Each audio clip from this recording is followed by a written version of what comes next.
গাড়িটা ওদিকে সরান, এক্ষুনি ম্যাডামের গাড়ি বেরোবে। এই, তুমি কিরকম মানুষ গো? গ্রামে তোমার একমাত্র বোনের বিয়ে, আর তুমি এখানে ডিউটি করছো? তোমার কি কোনো দায়িত্ব জ্ঞান নেই? আরে তুমি তুমি এখানে অসময়ে কি করছো? যাও বাড়ি যাও। কি করতে এসেছি মানে?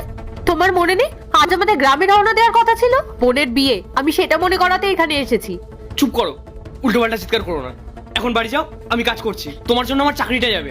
কিসের এত কাজ তোমার? হ্যাঁ, তোমার বোনটা বারবার ফোন করে কান্নাকাটি করছে, সে তার দাদাকে খুঁজছে, বলছে বিয়ের পিড়িতে কে তুলবে, আশীর্বাদ কে করবে। তার জীবনে আজকে এত বড় একটা দিন, তুমি যদি ওর পাশে না থাকো তাহলে ওর আনন্দটাই মাটি হয়ে যাবে। আমি তোমাকে কতবার বললাম তুমি একবার ম্যাডামের সাথে কথা বলে ছুটির কথাটা ওনাকে বলো।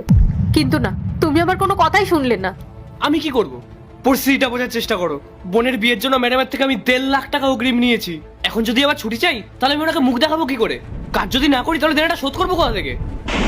আমার কথা শোনো, তুমি যাও, তুমি তোর বড় বৌদি, তুমি গিয়ে সবটা সামলে নাও, আমি না হয় ভিডিও কলে দেখে নেবো।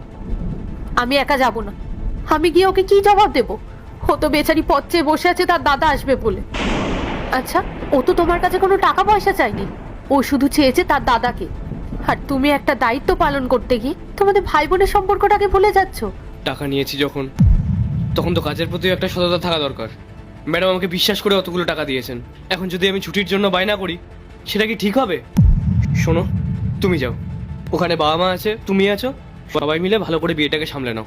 আর আমি যে হারটা পছন্দ করে ওর জন্য কিনেছি ওটা ওকে দিয়ে দিও, বোনটা আমার খুব খুশি হবে। পারবো না আমি। তুমি তো ওটা নিজের হাতে পছন্দ করে ওর জন্য এনেছো, তাহলে তুমি নিজে গিয়ে ওকে দেবে। তোমাকে ছাড়া আমি এক পাও এখান থেকে নড়বো না, আমি যাবোই না। আরে কি হয়েছে তুমি গোপাল? এখানে তো চিৎকার চেঁচামেচি হচ্ছে কেন? নমস্কার ম্যাডাম। ও সেরকম কিছু না, আসলে বাড়ির একটা বিষয় নিয়ে কথা বলছিলাম, আপনি কিছু মনে করবেন না। ম্যাডাম, ও মিথ্যে কথা বলছে। আসলে ম্যাডাম, কালকে ওর বোনের বিয়ে গ্রামে, আর ও বলছে ও নাকি যাবেই না। ও আপনার কাছ থেকে টাকা নিয়েছে বলে নাকি ওকে এখানে কাজ করতে হবে। আপনি বলুন ম্যাডাম, বোনের বিয়েতে যদি দাদা পাশে না থাকে তাহলে কি চলে? আমি ওকে অনেকবার ছুটির কথা বলতে বলেছিলাম, কিন্তু ও শুধু শুধু আমার উপর রাগ দেখাচ্ছে।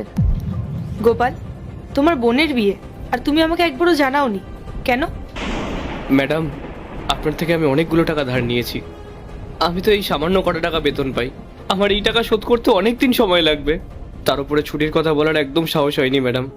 কিন্তু বিশ্বাস করুন, আমারও না সত্যি খুব যেতে ইচ্ছে করছে।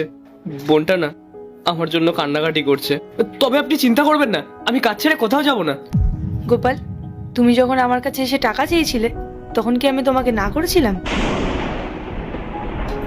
তাহলে তুমি ভাবলে কি করে যে তুমি আমার কাছে এসে ছুটি চাইলে আমি তোমাকে ছুটিটা দিতাম না?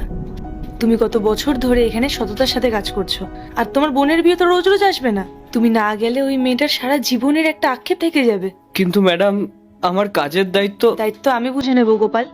4-5 দিনের জন্য তেমন কিছু অসুবিধা হয়ে যাবে না। তুমি আর দেরি করো না, তুমি তাড়াতাড়ি গোছগাছ করো আর গ্রামে যাওয়ার জন্য বেরো। সত্যি ম্যাডাম, আমি যেতে পারবো? অবশ্যই। আর শোনো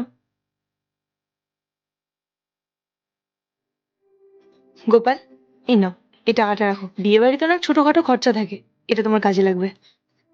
না না ম্যাডাম, আপনি যা দিয়েছেন তাতেই হবে, আমাদের কাছে যাওয়ার টাকা আছে, আর লাগবে না।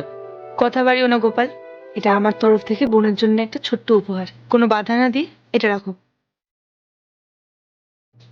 অনেক ধন্যবাদ ম্যাডাম আপনাকে, আমি এই ঋণ কোনোদিনও ভুলতে পারবো না।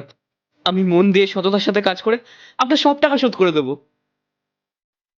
এটা শোধ করতে হবে না, এটা তোমার নিষ্ঠার পুরস্কার। যাও, আনন্দ করো গ্রামে গিয়ে। সাবধানে যেও। আসি তাহলে।